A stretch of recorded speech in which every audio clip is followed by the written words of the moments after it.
it's Shabes, and welcome to another edition of AniTube Digest. We're going over the best and not so best anime YouTube videos to come out this week from the 5th of December to the 11th of December. I'm sorry this is late. I've been very busy, been kind of lazy, and there's things going on. It's fine, it's fine. I'm going to start with a video I thought was not good. I'm not mad at it or anything like that, as I'm usually not with, it didn't piss me off or anything. I just didn't get much out of it. It's this video from the Japan Reporter, Why Trash Taste is Disliked in Japan. I don't think I've talked about his channel before.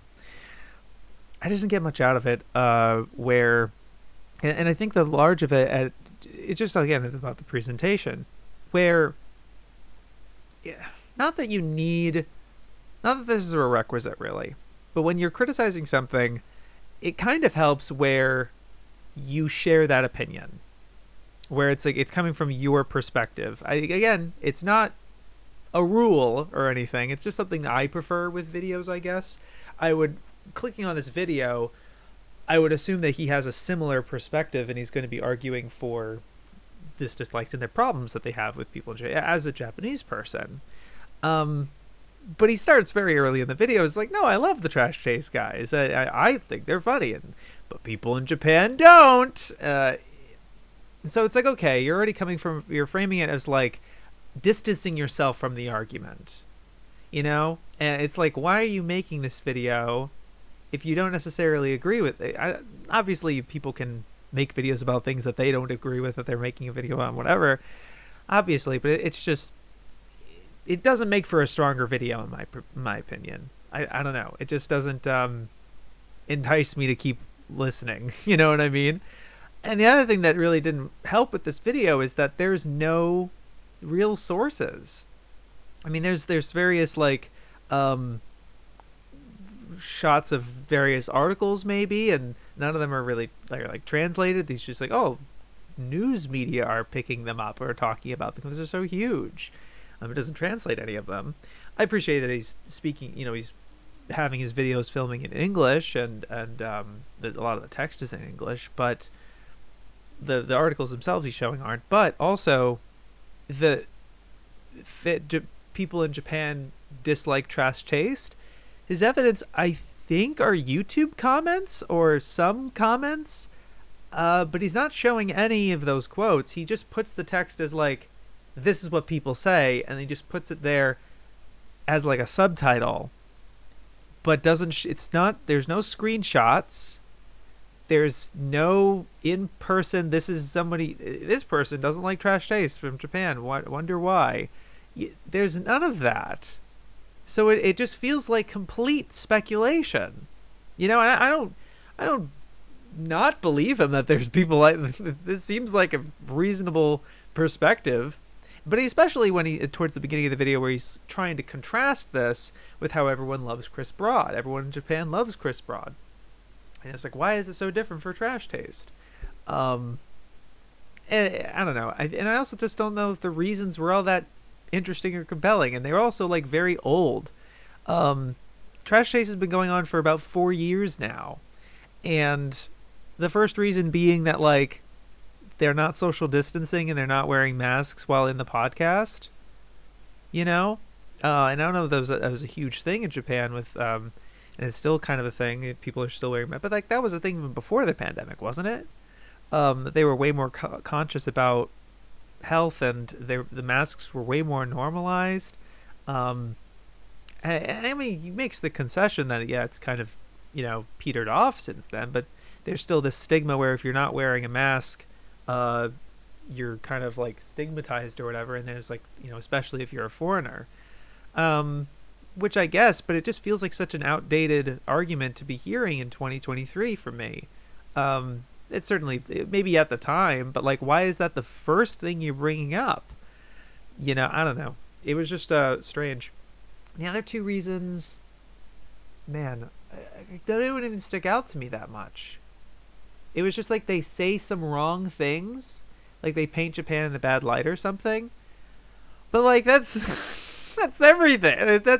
You could say, as a non-anime fan, they make plenty of like big outrageous people. We've raged about them plenty of times, but they get that all the time for anything that they talk about. Anything. food. The U.S., like, nothing's sacred. They shit on their own countries. Like, they talk about everything. Like, and they're complainers, you know, and that's just what they do, right? That's one of the reasons why they're successful and stuff, is that they're being honest about these things and they're not afraid to say these things. I don't know. But like, the fact that he was giving all these reasons while not giving any direct evidence of people actually having these sorts of complaints, even though they're believable, like, sure they're out there, but like, where is it? Where's the backlash, right? And the fact that he doesn't even agree with it, and he kind of makes a lot of concessions of like, that's stupid, like, you know, like defending the guys. He was just like, why was this video made? It just felt kind of like to be made because it's in line with his channel, because this is something that can get him attention, or I don't know. It just didn't feel like coming from an additive, genuine place of like, oh, I want to, you know, from there, you know. Oh, one of the reasons was about the reaction channels being mad at them, and like all of this stuff is from like 2021, 2020. Like, why are we why is it making this video now? It's just so, it felt so outdated, felt so baseless. He didn't even fully agree with, like, it wasn't even coming from his perspective. Like, I'm not getting anything out of this video for those reasons, really. So yeah, I thought it was kind of a wash, unfortunately. Okay, now for some videos that I thought were decent. Pretty good. This was from Paukshop. Somewhere I Belong. I'm sorry, I like that song. The cinematography of Bang and Dream It's My Go. No one talking about this one. So I'm happy that someone's talking about it. I think I stumbled upon this just on Twitter. I think I'm following you or something. I don't know. But I don't know if I've talked about his channel before. But this one was interesting because obviously I have no frame of reference for this video, for this series. I thought it, like, because the animation of the CG reminded me of that DJ one, but I don't know if it's the same studio, if it's connected in some way. I could have sworn it was, but this one seemed more of a drama type series, and I was interested. And I think because it's so low profile, I would have liked a little more background of what this is about, because I feel like I looked it up and there was other series before this one, and then there's an ongoing incoming sequel or something like that. I guess I would have liked a little more of a quick framework or frame of reference before you dive into the cinematography of it, just describing the backgrounds, layouts, and props. I think were the kind of the three major silos of attention that you spent here. And I will one edit of the video that I would note that I'm just like, I'm not too sure about that choice. He's a very involved editor, I will say. There's a lot of interesting tricks and jokes.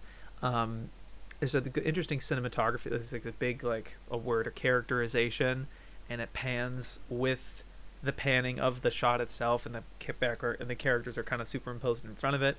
I thought that was an interesting edit, and just kind of like putting part of his script as a text that a character has on her phone that like he's reading off, and then she's looking at it. I thought that was just really disarming and interesting, but I like the idea. But then the one that I'm just like, I'm not too sure. There was a character that would pop up in like a little circle, and it would have a bunch of information, and the first one that popped up is like, pause the video when you see this character, so this is more detail about these shots or whatever. And I think it was his way of not breaking his script or flow while still being able to make an additional point. And I've done that with my encyclopedia video and some other things. It kind of reminds me almost of Hazel's, and Mathwis has done this too, of just kind of putting in text on the screen to kind of adding additional points as an editor without going the extra mile of like adding to that script, like actually making that a part of the audio recording. Because it's just a side note and it's just a little footnote of sorts, basically. And you don't want to kill the flow or pace of the video or focus, really. It would be too much of a tangent.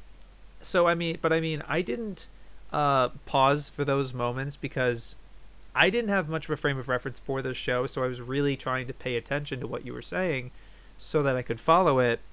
And I was just concerned that pausing at any of these moments to take some time to read what you're saying about this shot here or there, I would just completely memory hole what you were saying, or like the flow of the video. I'm not diagnosed ADHD, but I do have some issue with following something if I don't have a vested interest in it previously. I've never heard of this show, so it is a little more legwork for me, at least, to be like, because I keep trying to grasp onto like, okay, what is the thing here, and I'm a little slower in that regard sometimes. So I didn't really want to pause at those moments, and that's kind of why I don't know how much that worked necessarily. Where there was it wasn't even just like a little side thing. If a viewer wants to pause, they can, like, oh, what does that say, or whatever. The way that it was formatted as like, I can give you more points, but they're not going to be they'll be in this format if you want. It felt like kind of like an optional extra thing for the video that, I was more preoccupied in trying to understand the flow of what you're coming from.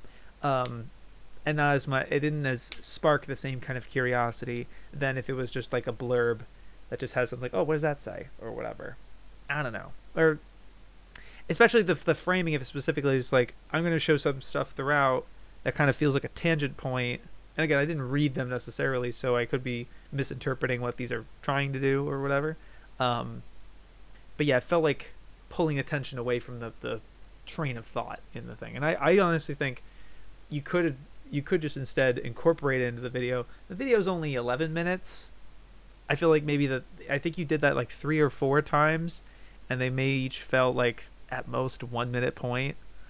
I feel like they could have been incorporated into the video itself with the script and the audio potentially, but it's neither here nor there. Yeah, and that, I guess it was tough because I think a lot of the points you're making make sense, and I think they were interesting in the way, especially I think the strongest point was your first analysis part of using the same setting twice. And I think that's especially smart because this is also an economic choice when you think about it. Then they don't have to completely create a whole different setting. If they get to reuse the same rooms and the same areas, they only need to design so much, and you're right, that does create more of an attachment to these places.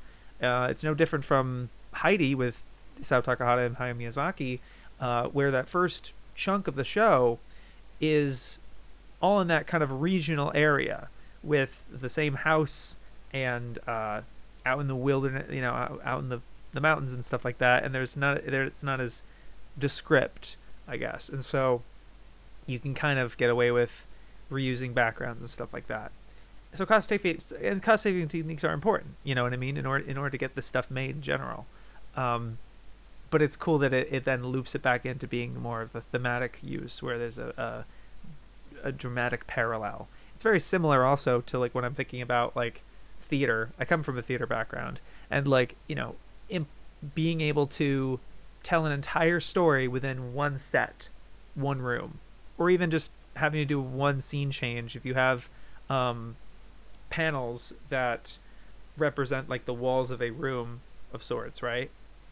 Those panels can have wheels, and they have 2 sides. So during a scene change, actors behind the scenes people can flip them to create 2 different scenes, 2 different locations.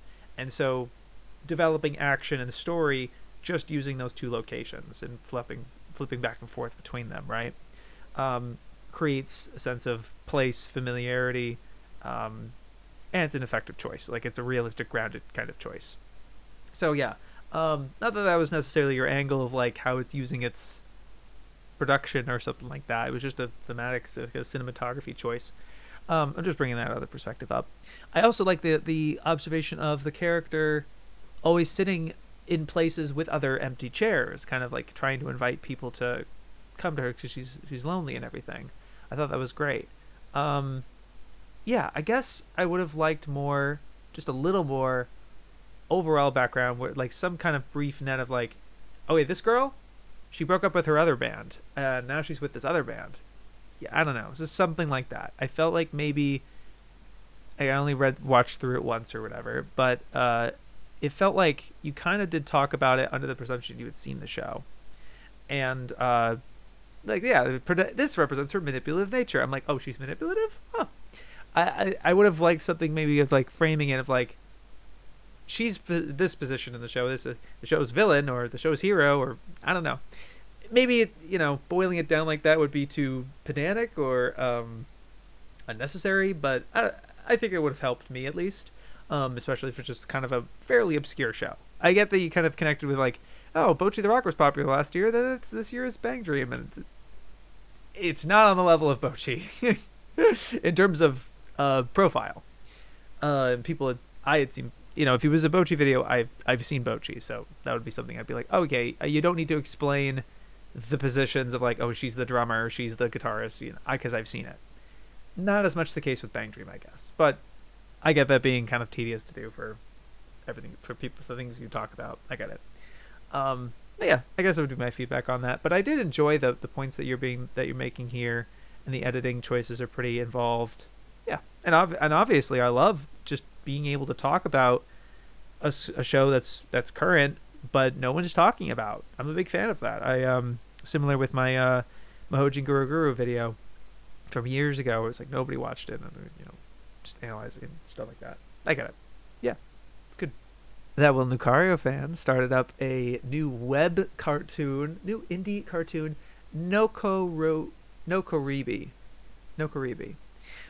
Just under 3 minutes, very short. And he also put out a teaser for it, which showed a lot of the footage initially too. So I felt like, I don't know how, I was thinking about putting out a teaser for my encyclopedia video, and I was working on it, and then I was just like, it's gonna give away my favorite parts. You know what I mean? I just felt there wasn't a way to structure it. It just didn't work out for me. Now, I had made something kind of like that for my Gurren Lagann video, and that just worked out because I just had I really liked the particular music, and there were so many video edits that I was doing that I could just make something completely new, sort of deal. That I wouldn't be giving any of my points away. It was more like an AMV kind of trailer, but my encyclopedia video was so word-based that I couldn't really do it the same way. But so, I mean, so this one, like the trailer that I did catch, I thought it gave away a lot of the shots that could have been good to see in the episode itself, I think. But I don't know, that's just my perspective. Not a huge deal. I think he mentioned that this was based on the Game Boy game that he was creating. That was interesting. I haven't checked that out or anything. But yeah, it starts really boldly with this like kind of the painterly BG, or just like transposed. I think it just seemed like a rotoscoped type of thing. It felt very out of context. It was like they're suddenly kind of jumping into it. It was a weird thing to establish with, I think. No. There's things that kind of start in a similar esoteric or off-kilter way. And especially like the music choices, probably pretty much throughout, actually. I thought they were all very bold and distinctive. Like they have like their own presence, and it's like, wow, they're not like two in the background where it's just like incidental music or something. It felt very purposeful and like really additive part of the whole short. It reminded me a lot of Newgrounds, very much like, and not in a derogatory way or anything. I think we look back on those sorts of things pretty fondly. I didn't grow up too much on that sort of thing. You know what I did? One of the earliest internet related things that I did was like through the Bionicle forums.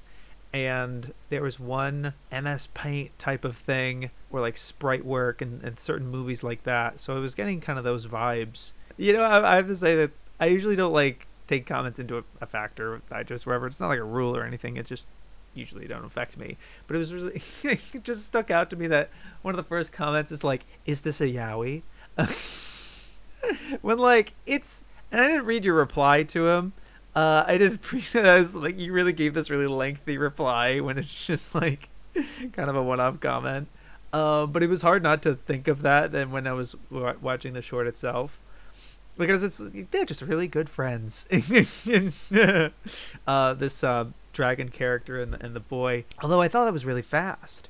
I'd have to watch it. I only watched it once, but like, it seemed that like it was really quick with them meeting each other, and all of a sudden you kind of have this like really sweet embrace. The mecha was really surprising. I wasn't anticipating that, and that was another thing that really made me feel like a Newgrounds type of thing, where I don't want to say MS Paint, because I mean that's just what I remember trying to use when I was making something kind of similar, because I got so into Bionicle was making my own type of stuff, trying to do like a zoom out, really weirdly ambitious cinematic things with like not the right tools or very rudimentary shit. But yeah, it's kind of reminded me a lot of that, and I think there was a lot of iconography with the mecha, the way things were framed, certain mannerisms, like the very anime looking look up, like profile looking upwards type of shot. Very inspired.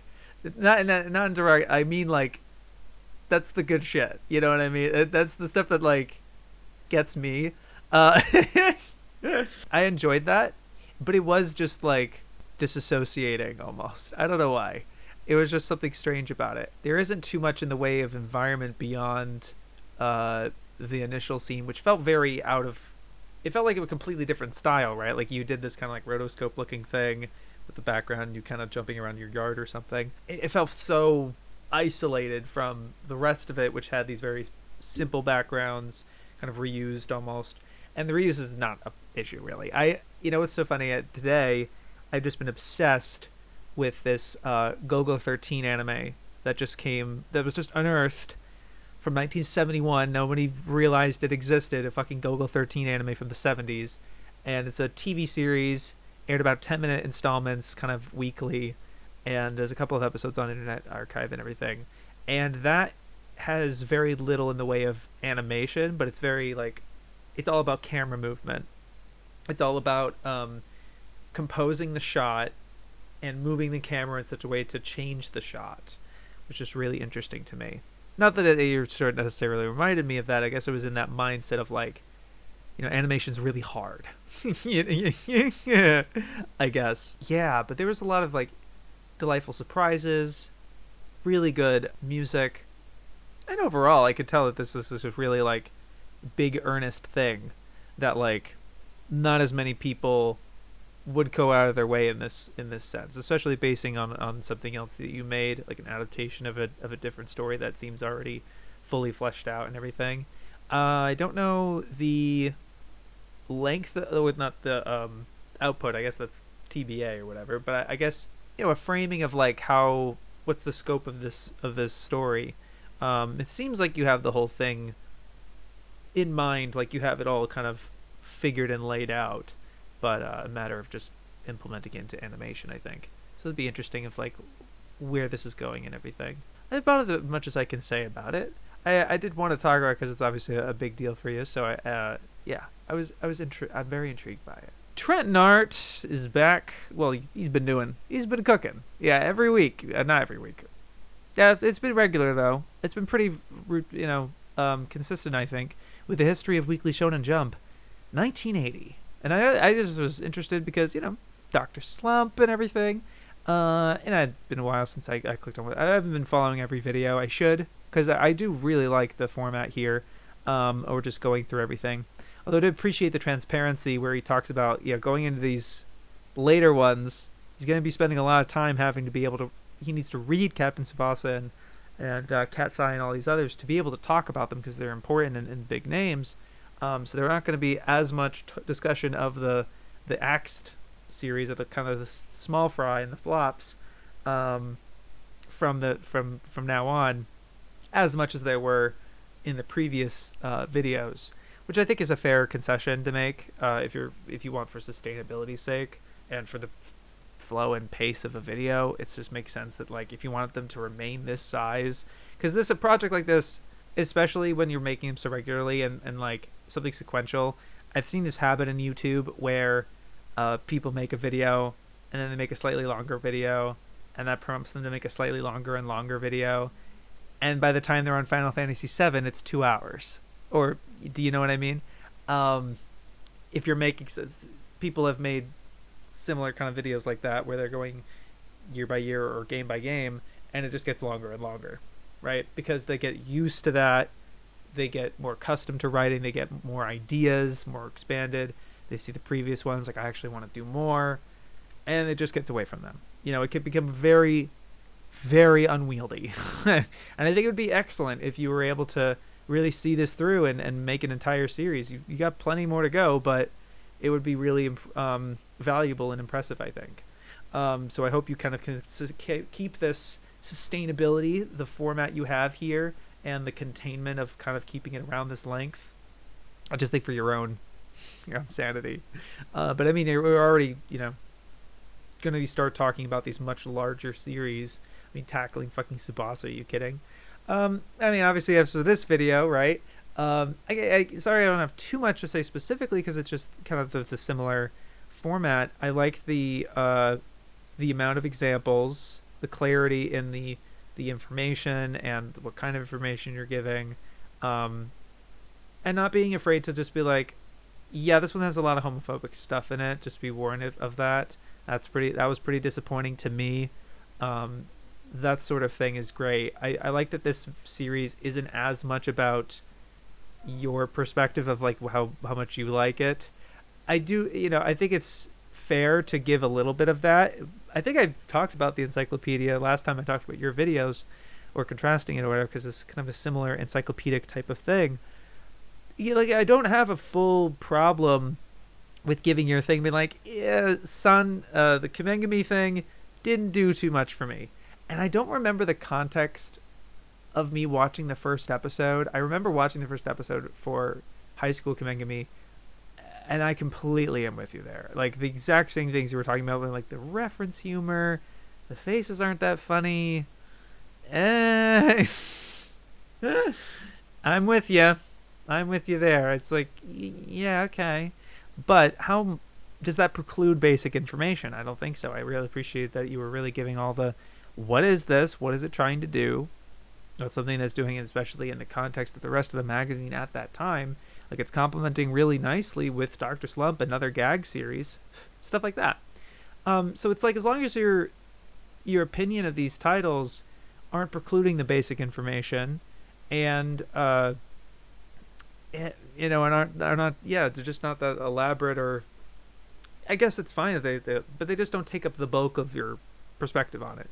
I think it's good to highlight that, like, this is exceptionally good art for Dr. Slump, and it's like, yeah, if he didn't write Dragon Ball, like, this already would have been like a really important title, like it already was, and then there was also Dragon Ball. So that sort of analysis, right? It's subject. All analysis is like, this is subjective, so I think it's still good to have that perspective, even if it's like biased or has your opinion in it or something. I don't necessarily have a problem with that, really. But yeah, I felt this was very encyclopedic and plenty of visual information. I don't know how thorough it is because I haven't looked at this decade or anything like that, or this year. Like, you forgot this title or something, and But again, I like that you're being transparent about, like, hey, going forward, this is what it's going to be like. Yeah, it's a good video. Abroad in Japan, what life is in Fukushima's nuclear exclusion zone is like. He just wanted to include one video from him that he's doing this non-stop north journey across Japan, and this was like a follow-up video of sorts to his 4 years ago, talking about Fukushima, and I think I talked about it on Digest. I could be wrong, but I think I talked about that one when it came out, which is crazy. This obviously still caught my attention because I think he, more than any other YouTuber in the space, can talk about it with real depth and care, and informative, and just like something just like, oh, I want to hear it from Chris, of this information. And it's not as colorful in point by point with like his previous video, I think, and being like, wow, that's what it's like and everything like that, and some other the certain points. I still think it's a good thing to do. And he does it with the same kind of tact you'd expect from him. It just didn't have the, I don't know, it was also very, very short in comparison to other videos of his. Like, he just put out a 38-minute chunker fucking desert island thing with Natsuki and Connor. And I obviously the more content I've watched from him, I do much prefer those sorts of hijink. He kind of puts on a performance of sorts where he's this very sensitive, posh British person that still wants to go on these kind of fun adventures, but has his perspective on it, and there's some fun banter with the three of them. I like that video a lot. I had more fun with it, but I do want to, because I only just watched it because it came out today. Because I'm procrastinating. It's just other things. But I also did watch this for Digest specifically, and I did want to include it ultimately because I think it's an interesting as a follow-up video. And just again to shout out that he's doing this incredible 21-day, I think it's like consecutive videos, like daily videos, and they are of his quality. Are you fucking kidding me? It's obviously a talent to his editors and his team. Him having a filmographer, a camera guy, all the resources he has and everything, and of course the experience. He's been doing this for over 10 years. Anyway, it's always good to see vids from him, and I'm happy he's doing these this big excursion type of thing. Hookie, and throw the best videos of the week. I liked them a lot. A big fan. This one's from Toadette. I'm happy they're still uploading. Thank God. The Firefire of Animal Village is directed by Kisaburo Sugi. It's kind of developed for the fire department, the Japanese, like a PSA of sorts. It's a full short, and I'm really appreciative that it actually has. You'd think from an educational short about like, fire safety, be careful with fire, that it wouldn't actually have like a compelling narrative, but it does. It has, characters that are really trying and have that perspective as a firefighter. It's like, hey, we want you to be safe because we've seen the damage that this can do, and we've seen it kill people, and it's awful, and we have to deal, and we as the firefighter have to deal with it every single time, and we bravely do it and risk our lives to save people that are otherwise not deserving because they started this fire and they were being negligent or whatever. And has this other dog character that is so blasé and does not care if he starts fires or not. He doesn't think it will happen or whatever.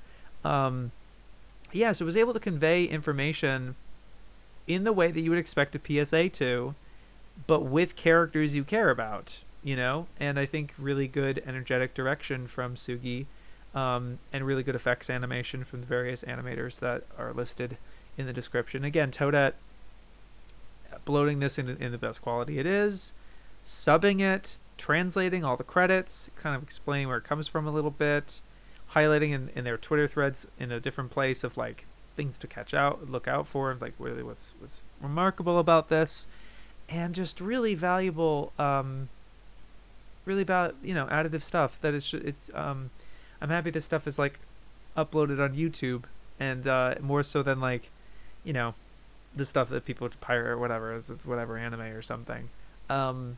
This is stuff that like you wouldn't even have heard of, and there's something of interest that specific to Toadette, right?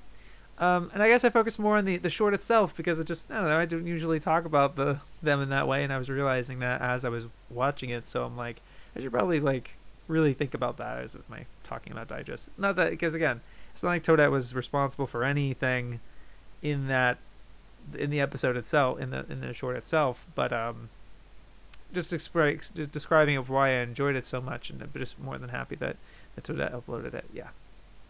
Ikaru has a new covers album, covers volume 1. So Joey's looking to do more covers, hopefully. I think that would be very I'm really excited about that. He puts it in the description that it's a short album, like a short little project, but it's like 38 minutes. That's kind of lengthy, actually. It's a pretty decent amount of music. But then I was realizing, oh wait, let me look up his previous album that I checked out. It's over an hour long. So it's like, oh yeah. In comparison, it is shorter. And obviously less stakes because it's covers.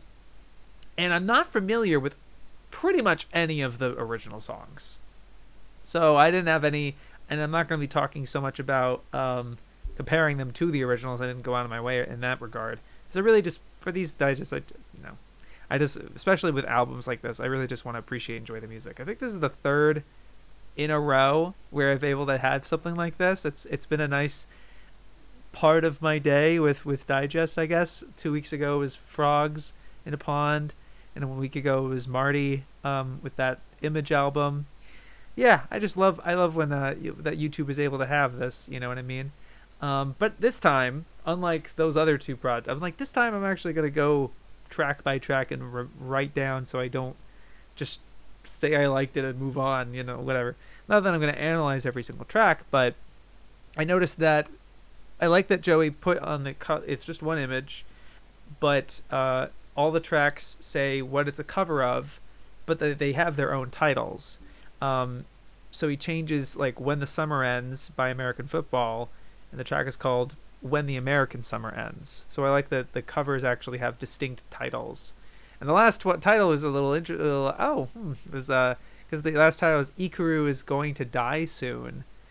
So it's interesting of some kind of foreshadowing of his moniker of Ikaru. He might be retiring it, or something like that, which is unfortunate because I think it's just really encouraging and exciting that someone of his size is experimenting in this space and pursuing his passions in both fashion and, which, you know, congrats on the cyberpunk stuff. That's incredible. And in music, you know what I mean, as well as all the video stuff that he does. It's always so interesting to follow. But I liked all the tracks, really. I think the ones I liked more was American Summer Ends, which is very moody, chill, very comfy. It kind of alternated between guitar tracks, like acoustic guitar tracks, and piano. There was 2 piano instrumentals, track 3 and 5, and the 5 was much longer, which was really impressive. But yeah, like kind of just an assortment of bands like Car Seat Headrest and Neutral Milk Hotel, I think is the name of the band. You know, the one that a lot of the music elitists like that I've tried, and it's okay. It has to get stuck in my head more. Yeah, but it was a nice, like, back and forth between these two sounds. And I'll say, like, a lot of the tracks, it does not sound like Joey. I mean, you could, like, if you know it, then it's like, yeah, I can see it. But a lot of the tracks really just don't sound like him, which was really lovely. Not that it would have been bad if it was. Not like that. I guess it's sort of like, yeah, I don't know. It's obviously kind of a rare thing where, you know, hearing a YouTuber's voice for so long and then hearing them sing is something different. You're like, oh, you know, it'd be like with me singing, right? With hearing, because I used, you know, doing musical theater and shit like that. I'd sing a lot, but I've been very out of practice, very not done it a lot, so I don't ask. No, but it's kind of like that, where it'd be like, oh, this is a weird, like, it's like a dissonant almost thing. So I like that it doesn't quite sound like him, because it would have be like distracting or something. But that's, again, it's not anyone's fault. It just is what it is. Although I did write down that the Car Seat Headrest track that covers Smoking sounds just almost exactly like him, which I think was cool, because that one's very much more like a anthem and very in character, and not as lost in the sound or song of it necessarily. So it just made sense that sounded more like he was really in person and stuff like that, I guess. And there's other little things that like make it, like track 8 and 4 both sounded very duet sounding, and it sounded like he was trying to go in different octaves and stuff like that. And there's other tracks, 1 and Seth, I don't remember which one. It's definitely track 1 and maybe 4, which was very going out there. I think like Joey really pushes himself in vocally with those tracks, which was always really nice. I just, you know, especially with like someone his size, again, kind of going out, putting yourself out there in that way, I guess. I don't know. It was just really encouraging to say, I guess. Yeah, I really like the album. I'll probably listen to it again with certain tracks for sure. And if volume 1 means volume 2, that would be very encouraging. I'd love to see more of that. Maybe you cover a song that I am familiar with. But if anything, it was actually a good thing, maybe, that I didn't know any of the songs, because then it's nothing to compare with, right? But yeah, I liked it a lot. Sex 2, the PC 98 game with the funniest name and funny minion art from Amelie Doree. I don't remember the last video I reviewed from Amelie. Oh, yeah, the Shizuku one. Yeah, that was great. Man. This was a surprise. Obviously, yeah, I will say this was a late edition, because I had seen this initially. I'm just like, 46-minute VN, I'm not as in the mood. There's some, it's like Amelie's and Bowl of Lentils videos. It's kind of similar, like, when I'm in the mood, when I'm right, when it feels right. I don't know. So I passed on it initially, but then trying to find more digest videos, I was like, yeah, sure. And I will say that the initial third, talking about the game, is, not the most engaging thing, because it's very similar analysis from Amelie, and you can't see almost any of it because it's hentai, because it's porn. I shouldn't say hentai because it's not anime, but Amelie just shows the exact same JPEG of some joke or whatever, and that's in very admittedly creative ways. It's not just the same static image for 12 minutes or something. It does kind of go in different angles and only shows certain parts and whatever. It can sometimes be kind of creative. I guess for me, man, it's so discouraging. I guess it's not the worst thing, because you're probably releasing the uncensored version on Patreon, I assume. For me, it's like really tough. I had a lot of pornographic titles in my encyclopedia video, especially in the side scroll that had all the positive, negative, dismissive opinions and stuff. And at first I tried to blur them in a particular way that, like, you can kind of get a vibe of the palette or the characters and stuff without seeing the stuff, without seeing the pornographic bits. But then I was just like, some of it just doesn't work, or like looks too weird or whatever. So I ended up just kind of blurring it, and I'm just like, oh, that's unfortunate. It is discouraging to be working with that material, I imagine, when, like, you can't show most of it. And it kind of clashed almost with what Amelie was talking about, where it's the stigma of sex, especially in Western culture. And it's like, you're literally proving the point, because you can't show any of this on YouTube, and I wonder why that is. It's not out of a, like, there's this, like, call me a radical. I mean, I think sex is silly and fun. It's like, yeah, but you think there's a reason why that's being censored right now? It's like, oh, YouTube has this, it shouldn't. Well, yeah, but, like, you wouldn't want people under 18 to be looking at this, right? Oh, I don't want to make a big deal about this, I guess. I put this in the best category, really, and I think it's the best video from this week because of everything after the actual talk about the VN itself, because it ends up being kind of mundane, ultimately. It's neat. It has some funny elements to it, that there was some intrigue that you were able to talk about it in some capacity. It's not like a complete snooze fest or something. And I always think the way you talk about these VNs are great. But it's everything afterwards. It's like the reason, because it's a meme that, oh, sex 2, the sequel to sex, it's funny. It's really like where that all stemmed from. This is an entire origin story. And it's so funny. It reminded me of one of my own videos of the access to Dazaki. And it has the most esoteric fucking thumb. No one's ever going to click on it, ever. It's like invisible, basically. But it was the first time that I had showed my face on my main channel, because I didn't know any other real way to show it, or to discuss this topic. But I ended up using it as a way to talk about myself and my perspective and where I'm going professionally or creatively. And it's different from yours, because this felt more like a celebratory thing, because it was Sex 2 was like a long-standing thing on your Patreon and everything.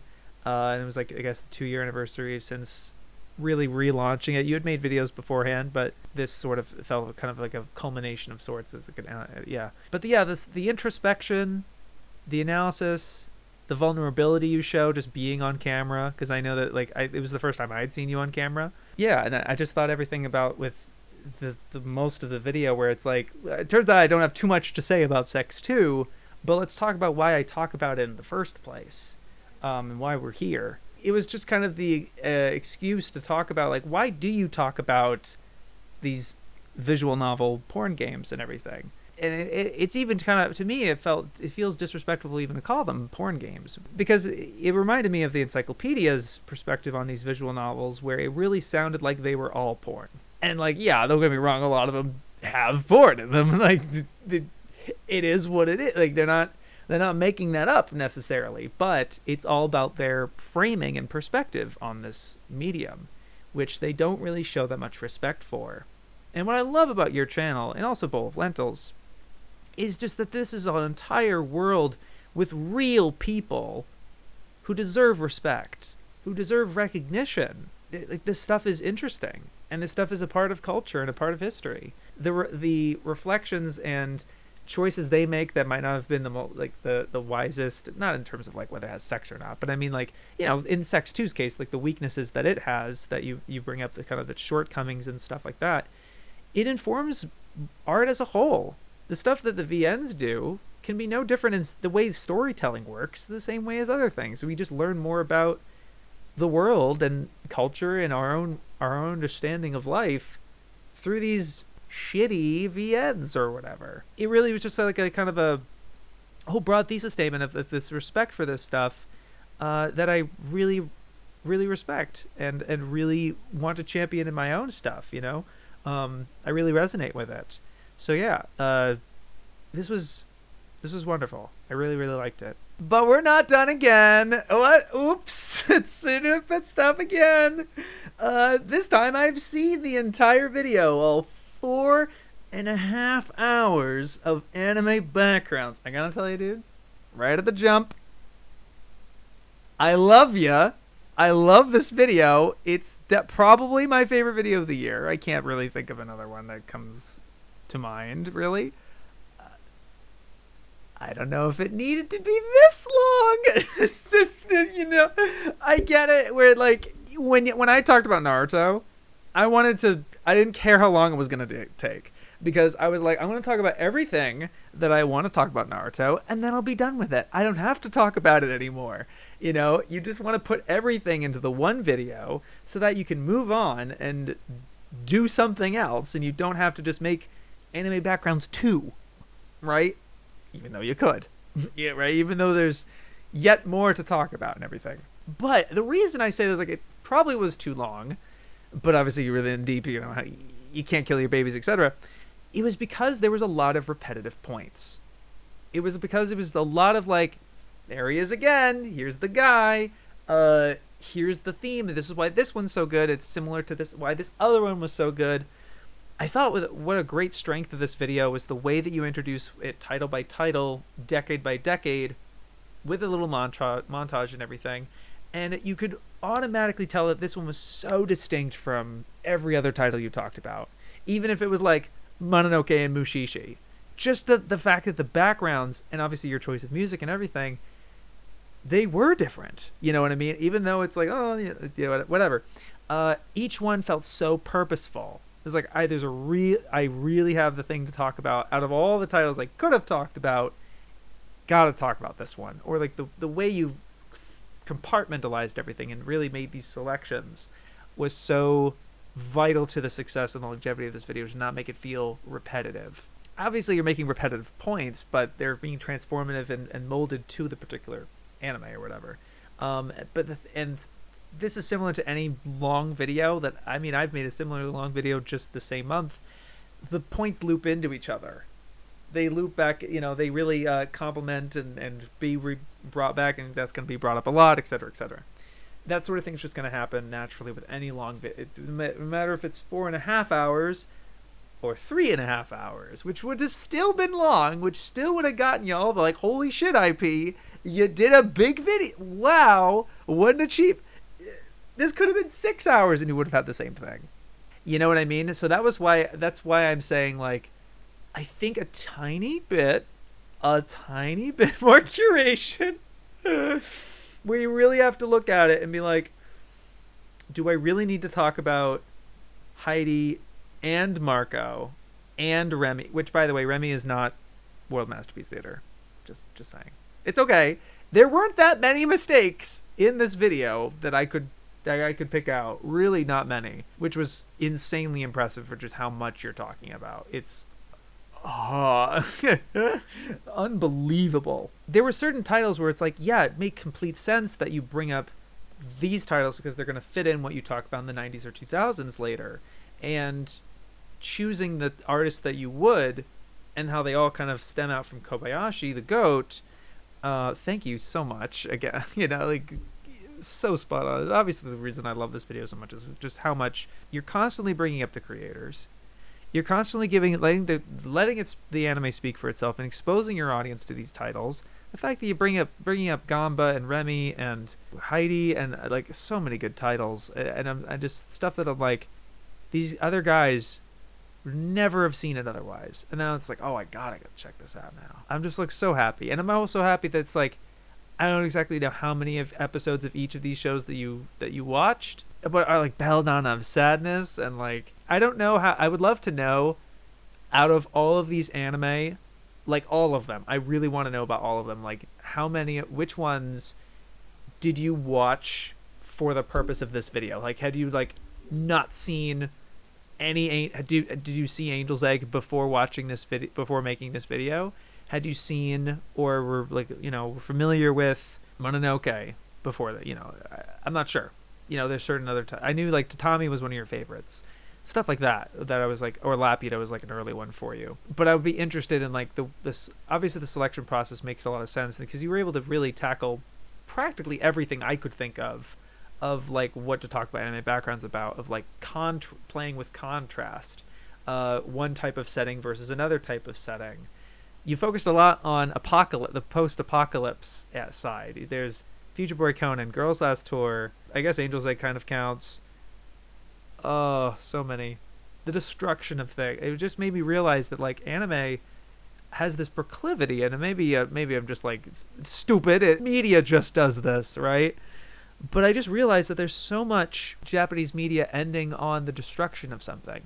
Oh, I gotta remember. Now that this popped into my head, I gotta remember. I gotta say it before I forget. The one title that I was like, doesn't need to be in here, or I was like, I'm not as impressed by, because I think you do make that the point elsewhere pretty well. I mean, it's your list. Who gives a shit, right? But what would have also proven your point about the implementation of CG into the detail of backgrounds, and maybe even could have looped into what you said earlier with Sabutoichi, with the art director Rintaro. He directs. Maybe you did. Maybe you're like, I wasn't sure about the backgrounds. Metropolis, my guy, instead of Steam Boy. I think that would be the one title that I would have swapped. Like Steam Boy, I would have done Metropolis instead of Steam Boy. But that's just me, obviously, being a fanboy of Metropolis more than Steam Boy. So it was cool. I was happy with the selections overall. The feature with Inaku talking about gunsmith cats and like the reliance on accuracy and detail to various locations, kind of looping into with Heidi and Marco, the scenic, the going to locales. Also with Summer Wars Eccentric Family was like that. Also the all the points that you were making about tying the themes of the story to the backgrounds in the various different titles that you were talking about that with was also great. Just like think of every section, I think you nailed it. I think you did a great job. And I think it was all the humor you had, the very approachable, casual, not talking shit. I've mentioned it before. Like, I just don't prefer the way you talk about stuff critically as much as you do really upbeat and positively. I think I just could listen to that. I listened to it for 5 hours. I could. There's also just other ways that it could be organized. I think ultimately, with just how many titles you were talking about, it made sense to go chronologically. I thought that was a very compelling thing, especially the little visual motif you had of traveling to the different worlds of the 80s, 90s, 2000s, and the way that's all the pixel art was just unbelievable. What luck or just fortune to have people in that space. I don't know if you made the pixel art. I don't know. I just felt like there was a lot of recurring points to where, like, how additive was it by the time you got to the 2000s and 2010s? That was definitely around the point where I was starting to zone out a lot, or just like kind of similar types of points and stuff like that. Another point when I got right at the top of my head, I was like, wow, what inspired. I gotta be honest, For the longest time, and maybe it was Gamboli that put me in this mood or this mindset. Maybe, if anything, maybe this video made me realize or really articulated myself as a contrast. I've always thought that using video game soundtracks for anime videos is a little tacky. Just because it's like the anime OST's right there, and you're distracting something with like this thing that doesn't fit or click the same way. But I have been proven wrong by you, because you are so damn smart with the music placement here. I could not believe the inspired choices of some of these, and I mean, the only one I can think of right now is like Zora's Domain with Lull in the Seas, aquatic part. You hit the exact buttons, like Pokemon. You and I are in the same wavelength of like video game OST. All the Twilight Princess, or just Zelda in general, all the Zelda music in general, the Pokemon music, and the Pokemon fucking Coliseum. Are you kidding me, dude? Ah! It kept wowing me over and over just how well these matched. There was some like hip hop stuff. I think you did Kitsy Ghost for fucking Akira. Gotta be kidding me, dude. Like, no way. Like, I was pogging out of my mind, bro, watching some of this. The matches of this was so comfy and enjoyable and entertaining. And I totally forgot to make this point, but what was so brilliant about the music choices is that I don't know if this was your intention, but you were able to use familiar tracks that people had probably heard of before, like your demographic. Like, I was familiar with so many of those OSTs just from playing those video games. It was familiarizing your audience. It was using some part of media that was familiar to them while showing them something that they're not familiar with. So that kind of created this sense of familiarity and comfort in maybe something they hadn't seen before, what they didn't have any prior interest in. It reminds me how I work with in scouting and camping and outdoors and all that. And I work at this camp where it's in the middle of the city. It's 200 acres, so as authentically the woods as you can expect, but you don't think about this. A lot of people are not comfortable with camping or being in nature like that, just because they're not used to that. They just haven't been acclimated in that way. It gets kind of spooky for them. Our camp is a really great middle ground for those people, because it's the woods as far as you can tell, but you can still hear the highway. You can still hear traffic and like sirens and stuff like that. So you know that civilization isn't that far away. And that's kind of part of the reason why some people might not be too comfortable or get a little scared by going out in the woods and camping like that. So this kind of reminded me of that, where you were using the sonically giving something the audience was familiar with while being able to show them something completely new, which is really the whole point, which is really what the great value in this, in my opinion. What is it, Pirate Town from Coliseum? No, it was specifically Pirate Town from Coliseum. For fucking, I think it was fucking Trigun you put that with. Oh my god. Oh my god. Yeah, shit, dude. I will say, you were really good with the music placement, but you're one... I don't know if it was a blind spot or it was like, fuck it. I love it either. It works for this one too. You used the same Kakariko Village OST, the very like Edo period type of song, for like 4 different series, dude. I was like, I mean, it's a good track, but like, again? But I get it, 4.5 hours. I mean, the rest of the video didn't really have that problem. But yeah, I think you used that like 3 or 4 times. And the other thing I'd say about the video, and it's a nitpick for me, really. It's not a big deal. And it really, if anything, it makes me realize, it's like, wow, I really shouldn't be giving as much of a shit as I do with my music. But, with my music orchestration of my videos. But, like, you interrupt it so much. Not in a, like, not in a deliberate way of, like, oh, I'm interrupting the music to really make this point or something, or letting a clip speak for itself or whatever. It kept like restarting. There was something about, and it just felt like an editing thing where you were moving pieces around in the editing software and you would like stitch things and bring things back up. And so like the music would like hiccup and kind of restart or bring it back to a certain place. And it was realizing it just didn't matter that much when you do that, because ultimately it's still good tunes. You know what I mean? Like, it's not that big of a deal. But I guess it was something for me as I kept as I kept watching and listening to the whole thing, and then as an editor, it's just something I kept noticing, which is like, I would have it just could have been like smoother, and could have been more fade outs or using the ends of songs. Like when you cut a song like that, when you cut it in a way that like you interrupt your point and then resume the song afterwards, that's my hack to jump the song to exactly where I want it, so that a part of the song, like say the bridge or like some area, is exactly where I want it when I'm saying certain words. I don't know if that was necessarily how you think the same way. I guess that the cuts and the interruptions kind of made it more, like it doesn't matter that much. It's just kind of just have the stuff over it or whatever. It's okay if it loops or like in a way that's like, oh, it just restarts or whatever. And I've been lazy about that sometimes too, where I'm like, oh, there's no good way to do this and there's nowhere to cut.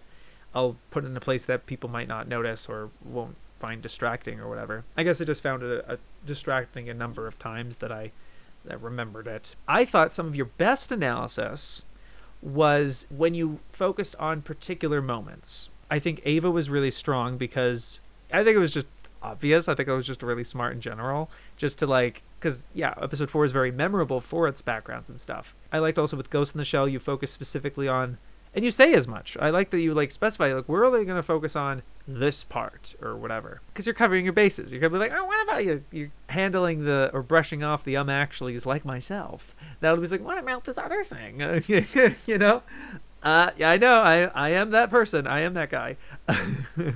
So I like that you specify for some of these where it's like, we're going to focus on this scene or this moment or this string or this episode. And I was like, I think more of your entries could have used that, instead of just like, look at this cave. I don't know. I think the Lotus War one, which was one of the few anime that I had not seen. And I'm sorry if that's like a flex. It really was just Lotus War. I'll look at the time codes. Yeah, so I haven't seen Little Prince. I haven't seen the Cyborg movie. I didn't see Saburo-ichi. I appreciated that you did mention Rosa Versailles, but didn't cover it. That was fair. Gauche was a surprise. That was a really delightful surprise, but I have seen Gauche. Japanimation. I thought that was a decent idea for kind of putting all of Kawajiri's stuff in a box. That was fair. Yeah, Record Lotus War. God, the connections you were making with Berserk and Revolutionary Girl Atena was really wonderful. Every time you talked about Kobayashi was just like goated. as it be. Talking about both Ghost in the Shell and Ghost in the Shell 2 was a surprise. I get with talking about 2. I think it was fair. But I think a lot of the points you were making in Ghost in the Shell 2 was applying exactly the same as the original Ghost in the Shell, as well as what you were saying about Steam Boy and later Summer Wars without the CG and everything. So I think that could have been, that's like one example of like a redundant thing, but like that's only a 4-minute section. You know what I mean? It's just crazy. I didn't even like pick apart like the length of some of these. It was like, oh, this was way longer than others or something. It flowed really, really well in that way. I didn't have much issue there. Bakemonogatari I haven't seen, actually. Lull in the Sea I haven't seen. Nagi no Asakara. I thought the connection with the Shinji Kimura being like the cityscape guy, great idea. I haven't seen the new Doro just yet. But yeah, everything else. Yeah, it was really incredible selection. Oh, there's another thing, like, obviously you didn't talk that much about 5 centimeters per second. All I did was kind of gawk at it.